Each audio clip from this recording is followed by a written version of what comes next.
New Jalpaiguri স্টেশনকে আলাদা division সহ রাত্রিকালীন কিছু নতুন ট্রেনের দাবি জানিয়ে রেলমন্ত্রীর সঙ্গে সাক্ষাৎ করলেন শিলিগুড়ির বিজেপি বিধায়ক শঙ্কর ঘোষ। শুক্রবার দিল্লিতে 10ম অর্থবর্ষের ওপর এক আলোচনায় যোগ দিতে বিধায়ক শঙ্কর ঘোষ দিল্লি গিয়েছিলেন। আর সেখানেই নিউ জলপাইগুড়ি রেল স্টেশনকে নিয়ে একাধিক প্রস্তাব রেলমন্ত্রী অশ্বিনী বৈষ্ণবের কাছে পেশ করেন তিনি। এই বিষয়ে দিল্লি থেকে ফিরে এসে সংবাদ মাধ্যমকে জানাতে গিয়ে শঙ্কর ঘোষ কি জানালেন শুনে নেব।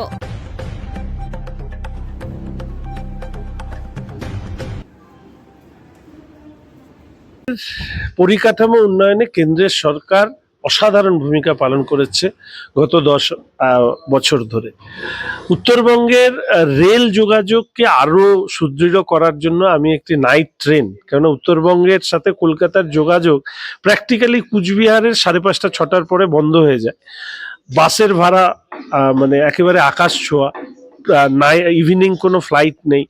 এই জায়গায় একটা নাইট ট্রেন, সাউথ ইন্ডিয়ায় রোগীদের যাওয়ার জন্য একটা ট্রেন কুচবিহার থেকে শুরু হলো।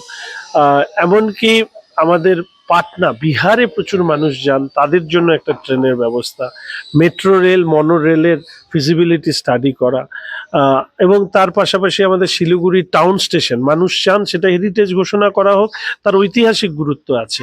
এই ধরনের বিভিন্ন প্রস্তাব দিয়েছে।